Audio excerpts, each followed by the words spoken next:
Office में boss ने urgent meeting रखी जिसमें सभी को ऑफिस के समय से पहले आने के लिए कहा गया था। ये जिम्मेदारी ऋषभ की थी कि वो सभी तक ये मैसेज पहुंचाए। मीटिंग में सभी पहुंच चुके थे जबकि वाणी गायब थी। जब तक वाणी पहुंची तब तक आधी मीटिंग हो चुकी थी।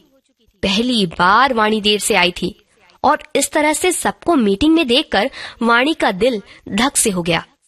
बॉस उससे कुछ पूछते इससे पहले ही अचानक से ऋषभ खड़े होकर बोल पड़ा, सॉरी सर, मुझे पता नहीं था कि वाणी जी को भी बुलाना था। मैंने उन्हें मैसेज भेजा ही नहीं था। बॉस के सामने ही ऋषभ ने वाणी को भी सॉरी कहा। वाणी मन ही मन ऋषभ पर गुस्सा होने लगी कि उसके चलते आज पहली बार वो मीटिंग में समय से नहीं पहुंच पाई। क्या होता अगर एक मैसेज उसे भी भेज देता? वो पढ़कर खुद फैसला करती कि उसे आना है या नहीं। ये ऋषभ की बचकानी हरकतें भी कमाल की हैं। उसके चक्कर में इतनी जरूरी मीटिंग में लेट से पहुंची। मीटिंग में पीछे बैठी वाणी का गुस्सा चरम पर था। ऋषभ उसकी ओर देख हल्का सा मुस्कुराया। वाणी ने सोचा कि ऋषभ उससे बदला ले रहा है, लेकिन वो भी इसे सबक सिखा कर रहेगी। मीटिंग अपनी गति से चल रही थी और वाणी का दिमाग भी उतनी ही तेजी से चल रहा था कि ऋषभ ने आखिर ऐसा किया तो क्यों? वैसे तो मैसेज भेज भेज कर तंग किया करता है। वो ना पढ़ती न जवाब देती, फिर भी मैसेज भेजता है। अब तो वो बिना पढ़े ही डिलीट करना शुरू कर चुकी है। यही सोचते सोचते अचानक उसे याद आया कि कल रात ऋषभ का मैसेज आया तो था, लेकिन उसने बिना पढ़े डिलीट कर दिया था। उसे लगा कि वो उसे परेशान कर रहा है, लेकिन वो मैसेज तो शायद मीटिंग का। ये बात याद आते ही वाणी के पैरों तले जमीन ही खिसक गई। ऋषभ ये बात सर को बता भी सकता था, लेकिन उसने उल्टा सारा इल्जाम अपने ऊपर ले लिया। और तो और उसने सबके सामने मुझे सॉरी भी कहा। वाणी ने ऋषभ की ओर सरसरी निगाह दौड़ाई। वो पूरी तरह से सर की बातें सुनने में व्यस्त था। अचानक उसने वाणी की ओर देखकर फिर एक मुस्कान दी और वापस बॉस की बात सुनने लगा। अब वाणी अपने गुस्से पर खुद ही पछताने लगी। पहली बार उसे लगा कि वो ऋषभ को जितना गैर जिम्मेदार मानती आई है वो उतना है नहीं। मीटिंग के बाद वाणी के मन में एक बेचैनी सी बनी हुई थी। उसने ऋषभ को देखा तो उसके आसपास कुछ ऑफिस स्टाफ खड़ा था और वो अपनी टेबल को बजाता हुआ कोई गाना गा रहा था। गाना न आया, बजाना न आया, दिलबर को अपना बनाना न आया, गाना न। देखो, गाना बजाना सब आ जाएगा। सब ठहाका लगाकर हंस पड़े। ऋषभ चुपचाप उठकर वाणी के पीछे चल दिया। ये सब क्या है? आपने झूठ क्यों कहा? मैं नहीं चाहती कि मेरी गलती को कोई अपने सिर ले, लेकिन देखिए, ये आपका तरीका होगा। हम तो उस स्कूल से पढ़कर आए हैं जहाँ दोस्त की मदद के लिए दूसरा दोस्त किसी भी हद तक जाता है। ऋषभ हंसता हुआ बोला, मैं आपकी दोस्त नहीं हूँ। भाई, ये तो आप मानती हैं, पर मैं तो आपको अपना दोस्त मानता हूँ और आप खुद से मेरी दोस्ती भले ही ना होने दे, लेकिन मैं तो आपसे दोस्ती कर चुका हूँ। वैसे आपको जो सॉरी कहा वो लंबे समय से बचा हुआ सॉरी था। सबके सामने कहना था तो मौका पाकर कह दिया। और अब आपकी पूछताछ खत्म हो गई हो तो मैं जरा कुछ काम कर लूं। देखिए, मैं सीरियस दिखता नहीं, पर काम पूरा रहता है मेरा। कहकर मुस्कुराता हुआ ऋषभ अंदर चला गया। ऋषभ तो अंदर चला गया, लेकिन उसे जाता देख वाणी कुछ पल को वहीं खड़ी रह गई। दोस्त और दोस्ती, शायद ये शब्द इतनी शिद्दत से उसने पहली बार सुने थे। उसके जीवन में इस रिश्ते की कभी कोई खास आमद न रही। इंसान जब पेट भरने और जिंदा रहने की जद्दोजहद में डूबा हो तो उसके सामने हर रिश्ता दम तोड़ता है। उसे सालों बाद विनीता की याद हो आई। न जाने उसके और आंटी के कितने एहसान हैं। वो न होती तो शायद आज वाणी सड़कों की धूल छान रही होती। न जाने अब विनीता कैसी होगी। उसके रोजाना शादी कर ले की रट से तंग आकर ही वाणी ने बात ही बंद कर दी थी। आज सालों बाद जब याद आई तो लंच ब्रेक में ही वाणी ने विनीता को कॉल किया। जब रिंग होने लगी तो एक बार को मन हुआ कि फोन काट दे। उसी पल दूसरी ओर से आश्चर्य मिश्रित स्वर गूंजा, हेलो मैडम, आज हमारी याद आ ही गई। वही मैं सोचूं कि मेरा जन्मदिन हो और वाणी कॉल ना करे। भाई, हो ही नहीं सकता। जन्मदिन? देख, मैं तो भूल गई थी, बस आज तेरी याद आई तो कॉल कर ली। वाणी ने बिना लाग लपेट के सीधे ही कह दिया। बस यही चेक कर रही थी कि इतने सालों में बदल तो नहीं गई, पर बिल्कुल वैसी की वैसी है। तुझे बता दूं, मेरा जन्मदिन भी आज नहीं है बल्कि अगले महीने आएगा, कहकर विनीता ठहाका लगा उठी। वाणी ने सोचा कि विनीता भी बिल्कुल नहीं बदली, वही मस्ती मजाक की आदत और अपनेपन से बात करना। दोनों सहेलियों की बातचीत रोजमर्रा की बातों से भविष्य तक आती गई।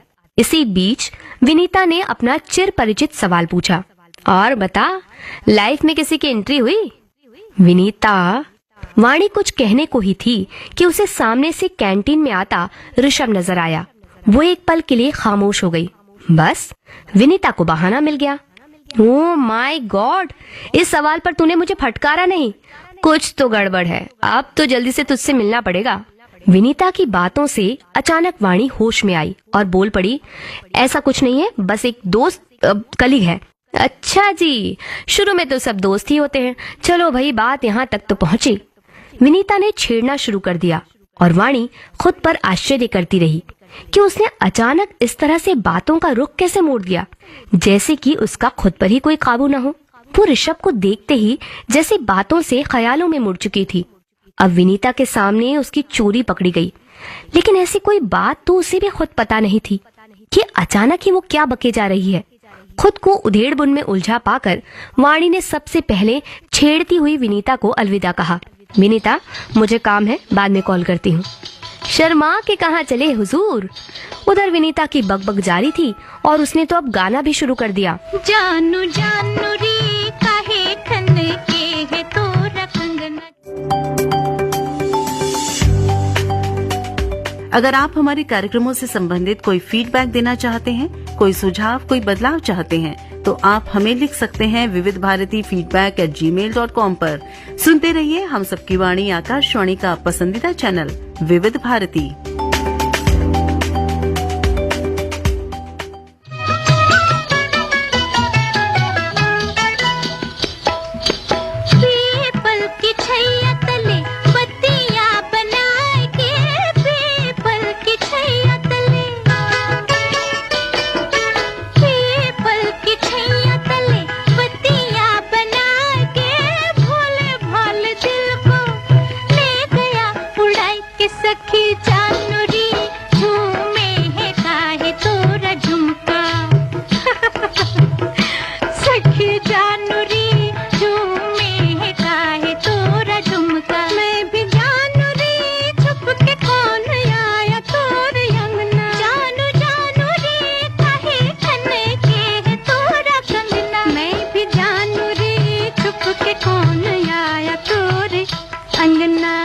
विनीता का गाना सुनकर वाणी का चेहरा शर्म से लाल होने लगा। ऋषभ सामने से आता दिखा तो वाणी ने सकपकाकर झट से फोन काट दिया। मानो फोन ना काटती तो ऋषभ को सारी बात पता चल जाती। उसे इस तरह से असहज देख ऋषभ ने उसकी ओर देखा तो वाणी ऐसे झेप गई जैसे उसकी कोई चोरी पकड़ी गई हो। वो झट से भागते कदमों से वॉशरूम की ओर चल दी। ऑफिस की छुट्टी के बाद जब वाणी अपनी बस का इंतजार कर रही थी तो उसे दूर से ऋषभ आता दिखा। उसने पहले ही सोच लिया कि वो इस बार उसकी बातों में नहीं आएगी और कड़े शब्दों में उसे कह देगी कि वो उसे उसकी मर्जी के बगैर कहीं नहीं ले जा सकता। वाणी का दृढ़ संकल्प उसके चेहरे पर नजर आने लगा, मगर ऋषभ अपनी बाइक लेकर उसके सामने से ऐसे गुजर गया जैसे कि उसने वाणी को देखा ही ना हो या उसे उसकी परवाह ही ना हो। एक बार को तो वाणी को ये बात पसंद ही नहीं आई, लेकिन फिर उसे खुद ही ये समझ नहीं आया कि उसे भी तो यही चाहिए था। फिर जब ये इस तरह से हुआ तो उसे बुरा क्यों लग रहा है। शायद वो ऋषभ को मना करना चाहती थी, लेकिन उसे तो ये मौका मिला ही नहीं। रात में भी वाणी के दिमाग में यही दो बातें चलती रहीं। जब ऋषभ ने उसे दोस्त कहा तो वाणी ने साफ इनकार कर दिया, लेकिन खुद विनीता के सामने ऋषभ को अपना दोस्त बता बैठी। फिर ऋषभ को देखकर किस तरह से घबरा गई और जब बस स्टॉप पर वो नहीं रुका तो ये बात भी पसंद नहीं आई। आखिर ये सब क्या है जो उसके साथ हो रहा है? कहीं उसे ऋषभ अच्छा तो नहीं लगने लगा? तुम्हें हो न हो मुझको तो ताजी ताजी महकी महकी जोश है जबरदस्त, ये चाय बड़ी है मस्त। पताका चाय, गजब का स्वाद। है मुझे प्यार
मुझे प्यार तुमसे नहीं है मगर मैंने ये राज अब तक न जाना।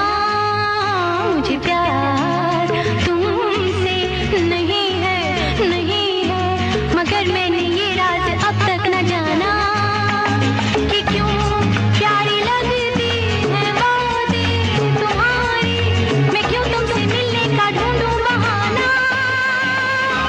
कभी मैंने चाहा तुम्हें छू के देखूं, कभी मैंने चाहा तुम्हें पास लाना, मगर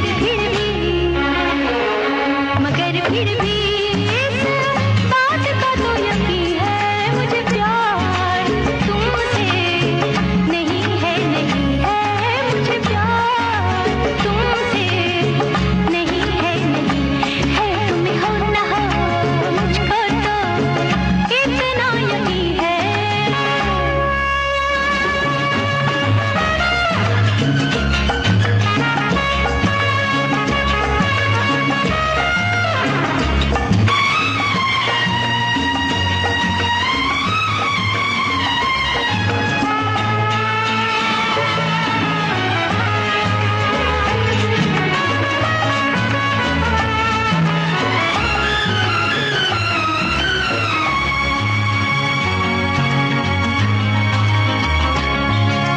फिर भी जो तुम दूर रहते हो मुझसे, तो रहते हैं दिल पे उदासी के साए।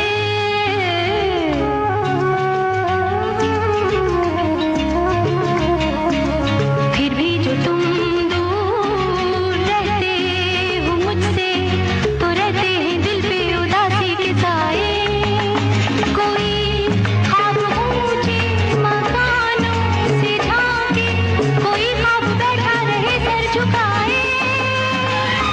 कभी दिल की राहों में पहले अंधेरा, कभी दूर तक रोशनी मुस्कुराए।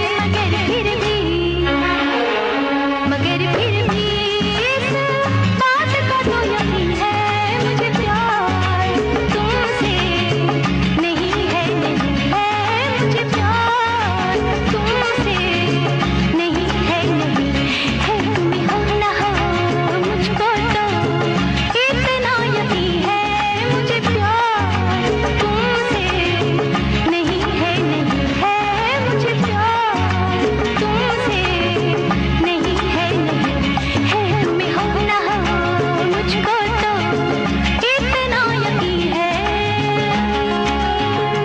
ख्यालों में गुम वाणी खुद में ही खोई हुई थी कि देर रात फोन की घंटी बज उठी। उसे अचानक लगा कि ऋषभ का कॉल होगा। फिर उसने सोचा कि ऋषभ ने उसे इतनी देर रात कॉल क्यों किया। आज तो उसे अच्छी तरह से फटकार लगा देगी। ये सोचकर जब फोन देखा तो स्क्रीन पर विनीता का नाम चमक रहा था। खुद पर ही गुस्सा आ गया कि हर बात में ऋषभ को लाना जरूरी तो नहीं। उसके मन की एक खिचड़ी तो पकती ही चली जा रही है। अब उसे खुद पर ही लगाम कसनी होगी। वैसे विनीता से बात करने का मन तो नहीं था, क्योंकि वो अब उसकी सहेली नहीं बल्कि जांच पड़ताल करने वाली किसी सीआईडी ऑफिसर की तरह बात करेगी। लेकिन यहाँ फोन नहीं उठाया तो कल फिर फोन करेगी, और उससे ऑफिस में बात करना मतलब मामला और बिगाड़ना। यही सोचते हुए फोन उठा लिया। सो गई थी क्या? रात में उल्लू और चमगादड़ ही जागते हैं। वाणी बिफरती हुई सी बोली। बेटा, प्यार के पंछी भी रातों में जागते हैं। तू अपनी बात कर रही है? अरे भाई, हमारी तो बस गई गृहस्थी। 3 महीने हो गए शादी को। तू फोन उठाए तो बुलाए कोई। अरे वाह, सुबह क्यों नहीं बताई? बहुत बधाई हो। आंटी तो बहुत खुश होंगी तेरे लिए। अचानक वाणी की बातों से बहन का सा प्यार झलकने लगा। तेरी आंटी क्या खाक खुश होंगी? लव मैरिज की है मैंने। तू आती तो मम्मी मान भी जाती। खैर वो छोड़, तू तेरा बता। मेरा क्या? विनीता, जैसा तू सोच रही है वैसा कुछ नहीं है। तू अच्छी तरह जानती है कि मेरी जिंदगी में ऐसा कुछ नहीं हो सकता। मुझे तो ये समझ नहीं आ रहा कि तू मेरी हालत देखने के बाद भी आंटी के साथ और खुद के साथ ऐसा कैसे कर सकती है। वाणी, तू भी माँ की भाषा बोल रही है। इतनी पढ़ी लिखी है, कम से कम तू तो समझ। जिंदगी सिर्फ ब्लैक एंड व्हाइट नहीं होती है। एक इंसान की करनी के लिए हम सबको गुनहगार नहीं बना सकते। बल्कि मैं तो कहती हूँ कि तू खुद को क्यों बांधती है? क्यों नहीं हो सकता तेरी जिंदगी में वो सब? आखिर क्या गुनाह है तेरा? तू क्यों खुद को माफ नहीं करती? वो आदमी। बस कर जा विनीता, सिसक कर रोती वाणी ने तकरीबन फुसफुसाते हुए कहा। दोबारा मुझे फोन मत करना। फोन एक और फेंक। वाणी फूट फूट कर रोने लगी। विनीता की बातों ने वाणी के अंदर एक सैलाब सला दिया।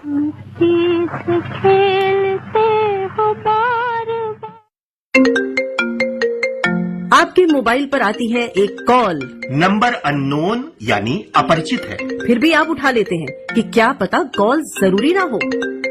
आपके बेटे के नाम पर सिर्फ एफआईआर दर्ज है। आपके बेटे ने ये कांड किया नहीं है। ठीक है, आपका बेटा कैसे क्लियर होगा वो मैं आपको प्रोसेस बता रहा हूँ सर। इसका सर देखो जो एफआईआर कटा ना इनके नाम से, उसका जो खर्चा हर है वो आपको डिपोजिट करना होगा। जैसे डिपोजिट करेंगे, डिपोजिट करने के बाद आपका बेटा क्लियर होकर आपके घर आ जाएगा। आप घबरा जाते हैं और समझ नहीं पाते कि करना क्या है। कई बार तरीका कुछ और भी हो सकता है। प्रिय उपयोगकर्ता, आपका मोबाइल फोन नंबर उच्च जोखिम में है और आपके आधारों की रक्षा के लिए 5 मिनट के बाद निष्क्रिय कर दिया जाएगा। ग्राहक सेवा कृपया पुष्टि करने के लिए 9 दबाएं। साइबर अपराधी एक्सटॉर्शन यानी धन उगाही के लिए नए नए तरीके आजमा रहे हैं। WhatsApp call, SMS, fraud link, lottery में जीत, video call blackmailing, artificial intelligence का दुरुपयोग करके भ्रमित करना, न जाने क्या क्या। इन परिस्थितियों से खुद को सुरक्षित रखिए। समय समय पर सरकार द्वारा जारी एडवाइजरीज पर ध्यान दीजिए। अपरिचित नंबर से आने वाले ऑडियो या वीडियो कॉल को अटेंड मत कीजिए। किसी भी ऐसे लिंक को क्लिक मत कीजिए जिसके बारे में आपको पता नहीं है। ऐसी घटनाओं की सूचना तुरंत साइबर क्राइम हेल्पलाइन नंबर 1930 पर या www.cybercrime.gov.in पर कीजिए। याद रखिए, साइबर क्राइम की दुनिया में सतर्क रहकर ही आप सुरक्षित हैं।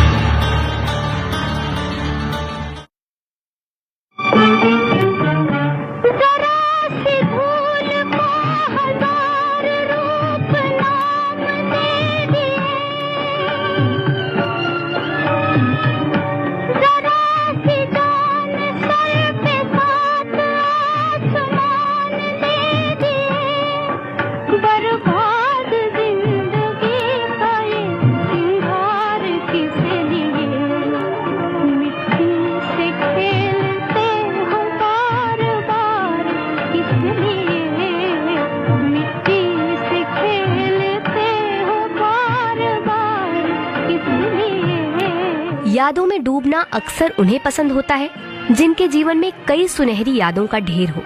जिसका जीवन कड़वी यादों का समुंदर हो, वो हर पल खुद को इन लहरों में पछाड़ खाने से रोकने की जद्दोजहद में रहता है। अगले दिन ऑफिस में वाणी पूरे दिन सिर झुकाए काम करती रही। उसे पता था कि उसका चेहरा देख किसी को भी अंदाजा हो जाएगा कि वो सारी रात रोती रही है। वैसे ऑफिस से उसे आसानी से छुट्टी मिल जाती, लेकिन वो खुद को उस 4 दीवारी से और उन यादों से दूर लाना चाहती थी और उसके पास ऑफिस के सिवा कोई रास्ता ही नहीं था। उस रोज ऋषभ ऑफिस नहीं आया था।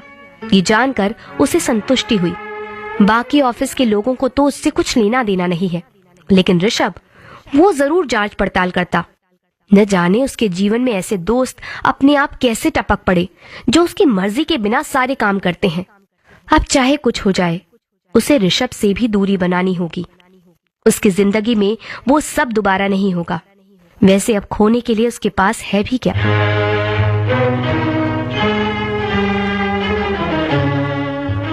दिन भर काम और दिमाग की उथल पुथल से ऑफिस खत्म होने तक वाणी काफी थक चुकी थी। बस स्टॉप पर खड़ी बस का इंतजार कर रही थी कि लगा पैरों के नीचे से जमीन खिसक गई है। देखते ही देखते आंखों के सामने अंधेरा छा गया। जब आंख खुली तो जिस जगह वो थी वो उसका घर तो नहीं था। तभी सामने सिस्टर को आते देखकर ही वाणी घबरा गई और अचानक बिस्तर पर एक और सिमट गई। जैसे ही सिस्टर पास आई, वाणी ने लगभग चिल्लाना शुरू कर दिया, वो मर जाएगी, उसको बचा लो, उसका खून निकल रहा है, बहुत निकल रहा है। सिस्टर ने उसे शांत करने की कोशिश करते हुए कहा, हाँ, उसका इलाज डॉक्टर कर रहे, तुम दवाई ले लो। नहीं, तुम उसको मार डालोगे, वो भाग गया, तुमने उसे रोका नहीं। सिस्टर और वाणी की आवाज सुनकर बाहर बैठा ऋषभ भी अंदर आ चुका था। ऋषभ ऑफिस के काम से ही बाहर गया था। और जब लौट रहा था तो बस स्टॉप पर भीड़ देख पहुंच गया। वाणी को बेहोश देख वो उसे तुरंत अस्पताल ले आया था। सिस्टर ने ऋषभ को वाणी की ओर आने का इशारा किया। ऋषभ को पास देखते ही वाणी उसका हाथ पकड़कर चिल्लाने लगी, ऋषभ, उसको रोका नहीं, इसने उसको रोका नहीं। कहते कहते वाणी अपनी सुध खो बैठी। वाणी के उस तरह देख ऋषभ भी हैरान रह गया। सिस्टर ने वाणी को एक इंजेक्शन लगाया और ऋषभ को बाहर बैठने का इशारा किया। सिस्टर ने उसे समझाया कि कई बार बहुत ज्यादा तनाव के कारण पेशेंट के साथ ऐसा होता है, लेकिन वाणी की हालत देख ऋषभ की आंखें नम हो गई थी। तुझसे नाराज नहीं जिंदगी, हैरान हूँ मैं, ओ हैरान हूँ मैं, तेरे मासूम सवालों से परेशान हूँ मैं, ओ परेशान हूँ मैं, तुझसे नाराज नहीं जिंदगी, हैरान हूँ मैं, ओ हैरान हूँ मैं, तेरे मासूम सवालों से परेशान हूँ मैं, ओ परेशान हूँ मैं।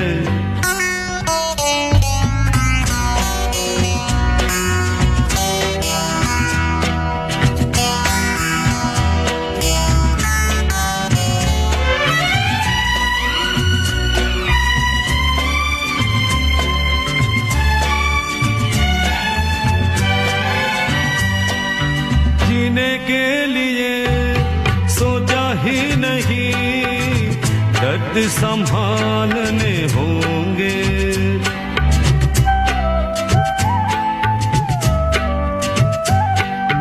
जीने के लिए सोचा ही नहीं, दर्द संभालने होंगे, मुस्कुराए तो मुस्कुराने के कर्ज उतारने होंगे, हो मुस्कुराऊं कभी तो लगता है जैसे होठों पे कर्ज रखा है, ओ तुझसे नाराज नहीं जिंदगी, हैरान हूँ मैं, ओ हैरान हूँ मैं।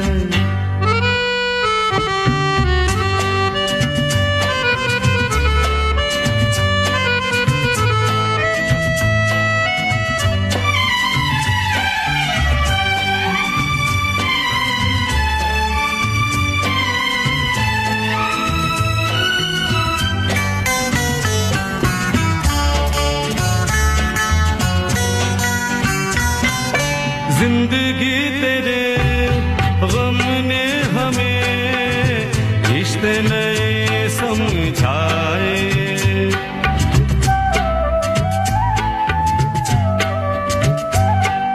जिंदगी तेरे गम ने हमें रिश्ते नए समझाए, मिले जो हमें धूप में मिले छाँव के ठंडे साए,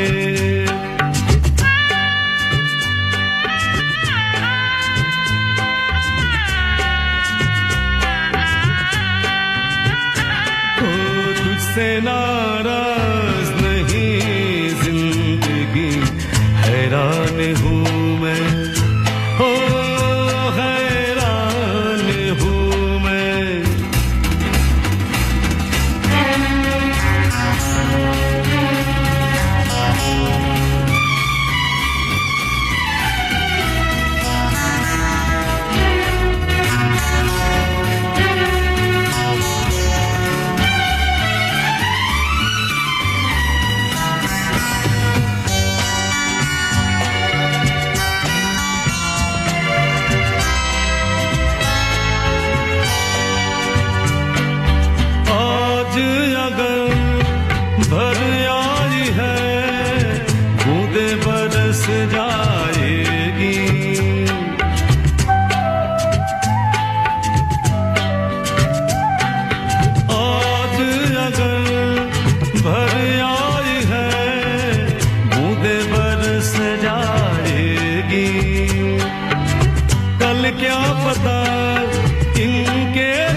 गुम हुआ, कहाँ खोया, एक आंसू छुपा के रखा था।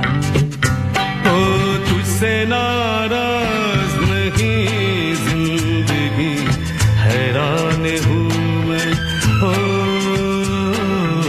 हैरान हूँ मैं।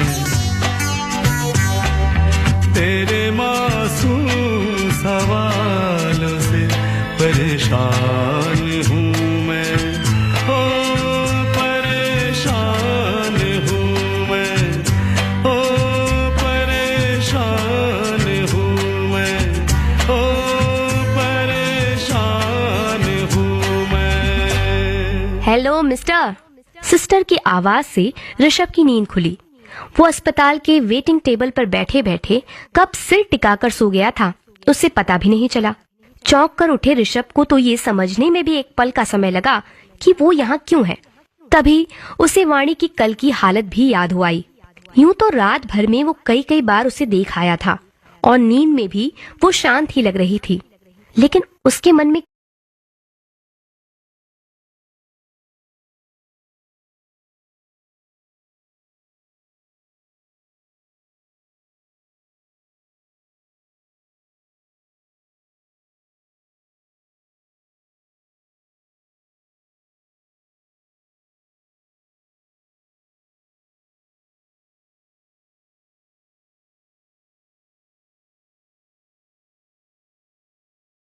क्या चल रहा था।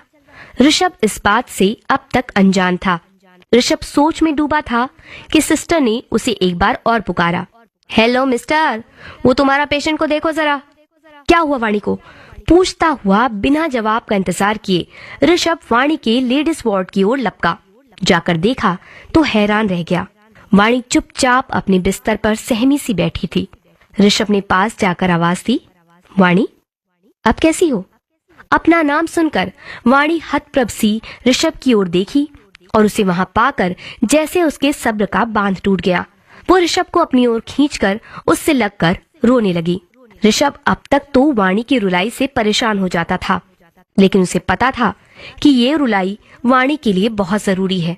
इससे ही उसके मन का सारा दुख बह जाएगा और वो उसे हर दुख से दूर कर देना चाहता था। अस्पताल से दवाओं के साथ छुट्टी मिल चुकी थी। वाणी चुपचाप ऑटो में ऋषभ के बगल में बैठी थी। ऋषभ ने उसे पानी दिया तो वाणी ने सिर हिलाकर मना कर दिया। वो धीमी आवाज में अपने घर का रास्ता बताती जाती और ऋषभ ऑटो वाले को जोर से वो बात दोहराता। आखिर वाणी के घर तक ऑटो पहुंच ही गया। ऋषभ ने ऑटो का किराया देते हुए कनखियों से वाणी की ओर देखा और माहौल हल्का करने के लिए मुस्कुराकर कहा, चिंता मत कीजिए, एक खाते में लिखता जा रहा हूँ, सारे पैसे वसूल लूंगा। वाणी ने फीकी सी मुस्कान के साथ कहा, जो उधार चढ़ा है वो चुका नहीं पाऊंगी। अच्छा आप चलिए, आपको आराम की बहुत जरूरत है। कहता हुआ ऋषभ वाणी को सहारा देकर उसके फ्लैट की ओर ले चला। उसके आराम और खाने पीने की सारी व्यवस्था करके ऋषभ वहां से चलने को तैयार हुआ। उसका मन तो नहीं था कि वो वाणी को छोड़ कर जाए, लेकिन वो ये भी जानता था कि वाणी को शायद वहां उसका रुकना पसंद न आए। वो किसी भी तरह से कोई उलझन पैदा नहीं करना चाहता था। यही सोचकर उसने कहा, आराम और खाने पीने की सारी चीजें आपकी टेबल पर है, उठने की बिल्कुल जरूरत नहीं है और कोई भी जरूरत हो तो बेझिझक फोन कर दीजिएगा। अब मैं चलता हूँ। आप? वाणी जैसे कुछ कहती हुई रुक गई। ऋषभ इस चुप्पी में छुपे आग्रह को पहचान गया था। हाँ, तो मैं हॉल में ही हूँ, टीवी पर एक अच्छी फिल्म आ रही है, घर तक जाऊंगा तो आधी छूट जाएगी। अगर आपको एतराज न हो तो मैं यही देख लूँ। देखिए, वॉल्यूम बिल्कुल कम रहेगा। वाणी ने मुस्कुराकर हाँ में सिर हिलाया और सोचने लगी कि कोई ऐसे भी मदद करता है भला।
लगता है तेरी महफिल है, तू इस तरह से मेरी जिंदगी में शामिल है।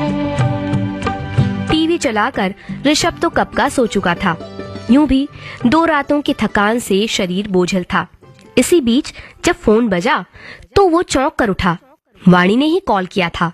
फोन उठाने के बजाय सीधे नॉक करके उसके कमरे में पहुंचा। देखा तो वाणी के सामने एक संदूक खुला है और वो बिस्तर पर बैठी है। ये इतना बड़ा संदूक आपने उठाया? देखिए, अभी आपको आराम की जरूरत है, ऋषभ ने चेताया। वाणी ने थकी सी आवाज में कहा, वाकई अब आराम की जरूरत है। आपकी फिल्म का मजा किरकिरा तो नहीं करना चाहती, पर कई दिनों से आपके मन में मुझे लेकर सवाल है जिसका जवाब अब तक आपके पास नहीं है। अगर मैं जवाब दे दूं आपको तो मेरा सारा उधार चुकता हो जाएगा ना? ऋषभ हैरान सा वाणी की बात सुनते हुए अचानक उसके मजाक पर मुस्कुरा भी नहीं पाया, पर उसके मुंह से निकला, हाँ वो जवाब जरूरी है। शायद मैं खुद पूरी बात नहीं बता पाऊंगी, लेकिन अब तुमसे ज्यादा कुछ छुपा भी नहीं है। तुम्हें अपने सारे जवाब इसमें मिल जाएंगे। कहते हुए वाणी ने एक पुरानी डायरी ऋषभ की ओर बढ़ा दी। अब कुछ देर आराम कर लूं, कहकर वाणी ने संदूक खसकाना चाहा तो ऋषभ ने खुद ही आगे बढ़कर उसकी मदद की और फिर बाहर आ गया। उसकी आंखों से नींद कोसों दूर थी। उसके सारे सवालों का जवाब, वाणी की मुस्कुराहट की चाबी उसके हाथ में थी।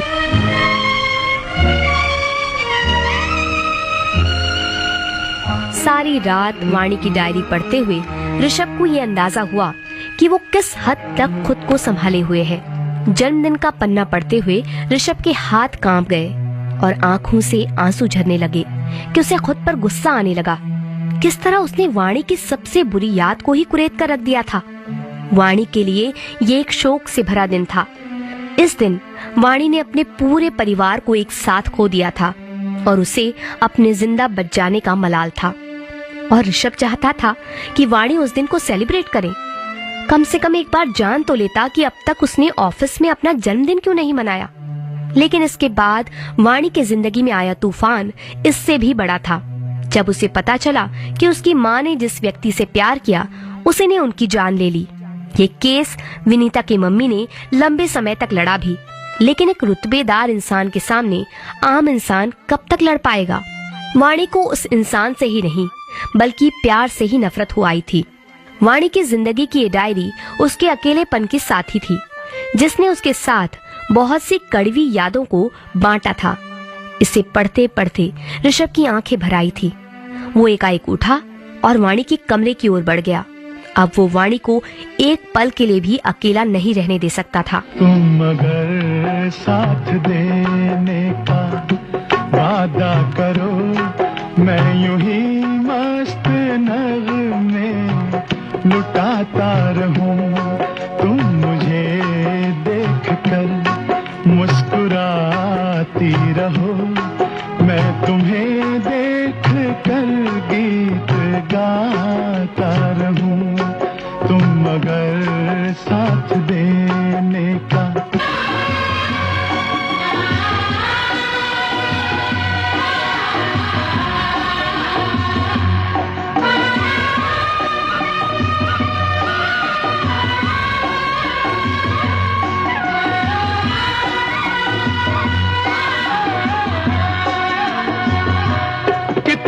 जलवे फिजाओं में बिखरे, मगर मैंने अब तक किसी को पुकारा नहीं।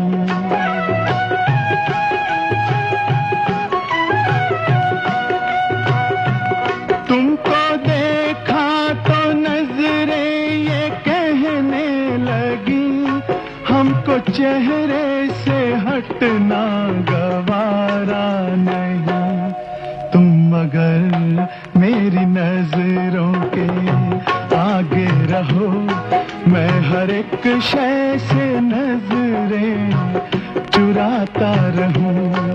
तुम अगर साथ देने का वादा करो, मैं यूं ही मस्त नगमे लुटाता रहूं।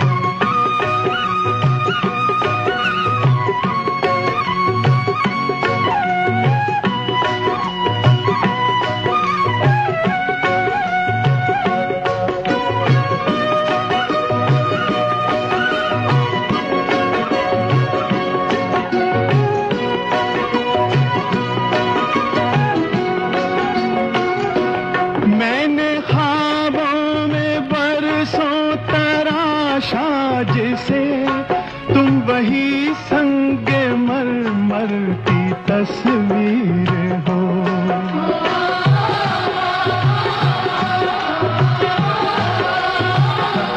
तुम ना समझो तुम्हारा मुकद्दर हूँ मैं समझता हूँ तुम मेरी तकदीर हो। तुम अगर मुझको अपना समझने लगो, मैं बहारों की महफिल सजाता रहूं। तुम अगर साथ देने का वादा करो, मैं यूं ही मस्त नगमे लुटाता रहूं।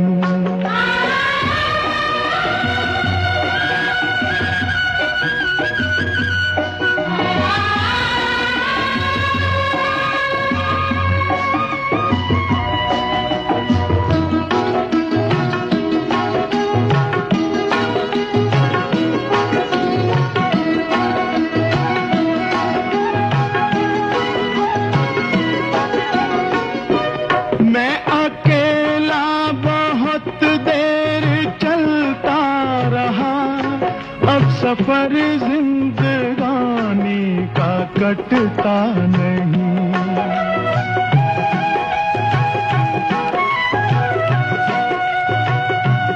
जब तलक कोई रंगी सहारा न हो, वक्त का फिर जवानी का कटता नहीं। तुम अगर हम कदम बनके चलती रहो, मैं जमीन पर सितारे बिछाता रहूं। तुम अगर साथ देने का वादा करो, मैं यूं ही मस्त नगमे लुटाता रहूं। तुम मुझे देखकर मुस्कुराती रहो, मैं तुम्हें देख कर गीत गाता रहूं। ऋषभ वाणी के सामने बैठा था और वाणी उसे देख रही थी। रोजाना ढेरों बातें करने वाला ऋषभ आज खामोश बैठा था। फिर हिम्मत जुटा वो बोल पड़ा, मैं तुमसे एक ऐसी बात कहने वाला हूँ जो शायद तुम्हें नागवार गुजरे, या उसे सुनने के बाद तुम मुझे यहाँ से निकाल दो। पर मेरी बस एक ही गुजारिश है, मेरी पूरी बात सुन लेना, फिर तुम जो भी फैसला करो मुझे मंजूर होगा। वाणी ने हामी में सिर हिलाया। ऋषभ ने आगे बढ़कर उसका हाथ थामा और कहने लगा, तुम्हें मेरी वजह से जो भी दुख पहुंचा उसके लिए माफी मांगना बहुत छोटा है। तुमने आज तक जो भी सहा वो कोई नहीं कर सकता, पर मैं चाहता हूँ कि अब से तुम कुछ ना सहो। हर मुश्किल को छोड़कर तुम बस खुश रहो, मुस्कुराती रहो और मेरे साथ रहो। अगर तुम चाहो तो मैं वादा करता हूँ कि तुम्हारे चेहरे पर मुस्कुराहट सजाने की हर कोशिश मैं करूंगा। 500 रुपीज। अब तुम जो चाहो कह सकती हो। कहकर ऋषभ ने वाणी का हाथ छोड़ना चाहा, लेकिन वाणी ने वापस उसे थाम लिया और बोली, मैं शायद ये सब ना कर सकूं अगर तुम्हारा साथ ना हो। मैं इन सारी चीजों से बाहर आना चाहती हूँ, जीना चाहती हूँ, पर मैं तुम्हारी तरह हर बात पर मुस्कुरा नहीं सकूंगी। शायद कहीं कम पड़ जाऊं, पर मैं पूरी कोशिश करूंगी। ये तुमने हाँ कहा है ना? ऋषभ के इस सवाल पर मुस्कुराती हुई वाणी की आंखों से आंसू छलक गए। उसने हाँ में सिर हिलाया। ऋषभ ने उसे गले लगाते हुए कहा, माँ तुमसे मिलकर बहुत खुश होंगी। माँ? तुम्हारी माँ? नहीं, हमारी माँ। वाणी ने ऋषभ के कांधे पर सिर टिका दिया। अब उसने अतीत की जंजीरों से आजाद होने का फैसला कर लिया था। अब उसने अपनी मुस्कान हासिल कर ली थी। तेरा साथ है तो मुझे क्या कमी है, तेरा साथ है तो मुझे क्या कमी है, अंधेरों से भी मिल रही रोशनी है, तेरा साथ है तो कुछ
नेहा शर्मा की लिखी कहानी मुस्कान का दूसरा और अंतिम भाग आपने सुना। संपादन आकांक्षा सिंह, प्रस्तुतकर्ता रमेश गोखले।